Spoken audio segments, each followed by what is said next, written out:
ನಾವು ಯಾವುದೇ ಹಳ್ಳಿಗಳಿಗೆ ಹೋದ್ರೂ ಕೂಡ ಬಹಳ ಮುಖ್ಯವಾಗಿ ನಮ್ಮ ಭಾಗಕ್ಕೆ ಪಶು ಆಸ್ಪತ್ರೆ ಬೇಕು ಅಂತಕ್ಕಂಥ ಒತ್ತಾಯ ಮಾಡ್ತಾರೆ. ಹಾಗಾಗಿ ಬಹಳಷ್ಟು ವರ್ಷಗಳಿಂದ ಪಶು ಆಸ್ಪತ್ರೆಗಳನ್ನು ಕೂಡ ಕೊಟ್ಟಿಲ್ಲ, ಪಶು ವೈದ್ಯರನ್ನು ಕೂಡ ನೇಮಕ ಮಾಡಿರಲಿಲ್ಲ. ನಮ್ಮ ಸರ್ಕಾರ ಬಂದ ಮೇಲೆ ವಿಶೇಷವಾಗಿ ಸುಮಾರು 400 ಪಶು ವೈದ್ಯರನ್ನು ನೇಮಕ ಮಾಡಿ ಸಹಕಾರ ಮಾಡ್ತಾ ಇದೆ. ಹಾಗಾಗಿ ಪಶು ಆಸ್ಪತ್ರೆಗಳನ್ನು ಕೂಡ ಕೊಡ್ತಕ್ಕಂಥ ಸಂದರ್ಭದಲ್ಲಿ ನಮ್ಮ ಕ್ಷೇತ್ರಗಳು ಕೂಡ ಪರಿಗಣಿಸಬೇಕು ಅಂತಕ್ಕಂಥದ್ದನ್ನ ಹೇಳ್ತಾ, ಮುಖ್ಯವಾಗಿ ಮನೆ ಸಭಾಧ್ಯಕ್ಷರೇ, ನಮ್ಮ ಸರ್ಕಾರ ಇಂಜಿನಿಯರಿಂಗ್ ಕಾಲೇಜ್ ಮಾಡಬೇಕು, ಕೃಷಿ ಕಾಲೇಜ್ನ ಮಾಡಬೇಕು, ತೋಟಗಾರಿಕೆ ಕಾಲೇಜ್ ಮಾಡಬೇಕು ಅಂತಕ್ಕಂಥ ನಿರ್ಧಾರವನ್ನು ಕೂಡ ಕೈಗೊಂಡಿದೆ. ಇಲ್ಲಿ ನಾನು ಈ ಸದನದಲ್ಲಿ ಬಹಳ ಮುಖ್ಯವಾಗಿ ತಮ್ಮ ಮೂಲಕ ಸರ್ಕಾರಕ್ಕೆ ಒತ್ತಾಯ ಮಾಡ್ತಕ್ಕಂಥದ್ದು ಏನಂದ್ರೆ ಸಭಾಧ್ಯಕ್ಷರೇ, ಈಗ ಉದಾಹರಣೆಗೆ ಇಂಜಿನಿಯರಿಂಗ್ ಕಾಲೇಜನ್ನ ಈ ವರ್ಷ ಪ್ರಾರಂಭ ಮಾಡಬೇಕು ಅಂತಕ್ಕಂಥದ್ದು ಒಂದು.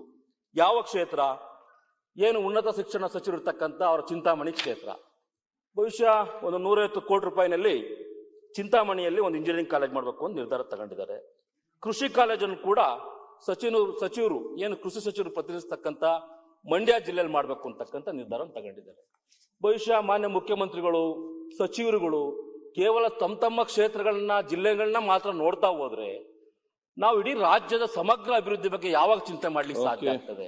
ಇವತ್ತು ಏನಾಗ್ತಿದೆ ಅಂತ ಹೇಳಿದ್ರೆ ಬರೀ ಬೆಂಗಳೂರು, ಮೈಸೂರು, ಶಿವಮೊಗ್ಗ, ಶಿಕಾರಿಪುರ, ಗುಲ್ಬರ್ಗ, ಹೊಳೆನರಸೀಪುರ ಈ ರೀತಿ ಯಾವ ಪ್ರಭಾವಿಗಳು ಮುಖ್ಯಮಂತ್ರಿಗಳಾಗ್ತಾರೆ, ಸಚಿವರಾಗ್ತಾರೆ. ಯಾಕೆಂದ್ರೆ ಈ ಸದನದಲ್ಲಿ ಅಜ್ಜ, ಮಗ, ಮೊಮ್ಮಗನವರೆಗೂ ಕೂಡ ಸದಸ್ಯರು ಮಿನಿಸ್ಟರ್ ಆಗಿರ್ತಕ್ಕಂಥ ನೋಡಿದೀವಿ. ನಮ್ಮಂತ ವಿಧಾನಸಭಾ ಕ್ಷೇತ್ರಗಳು ಏನಾಗ್ತದೆ ಅಂದ್ರೆ ಮಾನ್ಯ ಸಭಾಧ್ಯಕ್ಷರೇ, 16ನೇ ವಿಧಾನಸಭೆ ನಮ್ಮಲ್ಲೊಂದು ಉಪಚುನಾವಣೆ ಸೇರಿ 17 ಚುನಾವಣೆ ಆಗಿದೆ.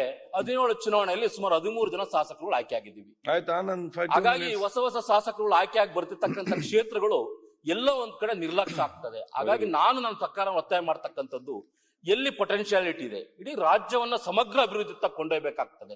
ಆ ನಿಟ್ಟಿನಲ್ಲಿ ಕೂಡ ಸರ್ಕಾರ ಯೋಚನೆ ಮಾಡಬೇಕು ಅಂತಕ್ಕಂಥ ಒತ್ತಾಯವನ್ನ ತಮ್ಮ ಮೂಲಕ ಮಾಡ್ತಾ, ಮನೆ ಸಭಾಧ್ಯಕ್ಷರೇ, ಇದ್ರ ಜೊತೆಯಲ್ಲಿ ಮುಖ್ಯವಾಗಿ ನಮ್ಮ ಭಾಗದಲ್ಲಿ ಇವತ್ತು ಶಿಕ್ಷಣದ ಅಭಿವೃದ್ಧಿ ಆಗ್ಬೇಕಾಗ್ತದೆ.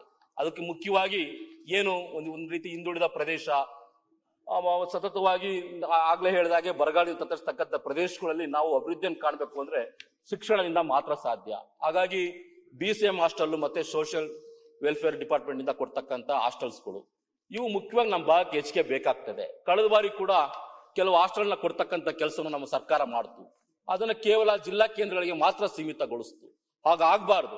ತಾಲೂಕು ಮಟ್ಟದಲ್ಲಿ ಕೂಡ BCM ಹಾಸ್ಟೆಲ್ ಹಾಗೂ ಸಮಾಜ ಕಲ್ಯಾಣ ಇಲಾಖೆ ಹಾಸ್ಟೆಲ್ ಕೊಡ್ತಕ್ಕಂಥ ಕೆಲಸವನ್ನ ನಮ್ಮ ಸರ್ಕಾರ ಮಾಡಬೇಕು ಅಂತಕ್ಕಂಥ ಒಂದು ಒತ್ತಾಯ ಮಾಡ್ತಾ, ಕಡೆದಾಗ ಮಾನ್ಯ ಸಭಾಧ್ಯಕ್ಷರೇ, ಮುಖ್ಯವಾಗಿ ಒಂದು ಟಾರ್ಗೆಟ್ ನ ಕೊಡ್ತಾರೆ. ಅದು ಗಂಗಾ ಕಲ್ಯಾಣ ಇರ್ಬೋದು, ಸಾರಥಿ ಯೋಜನೆ ಇರ್ಬೋದು, ಸ್ವಯಂ ಉದ್ಯೋಗ ಲೋನ್ ಇರ್ಬೋದು. 1-2 ಕೊಟ್ರೆ ನಾವು ಯಾವ ರೀತಿ ಆಯ್ಕೆ ಮಾಡ್ತಕ್ಕಂಥದ್ದು.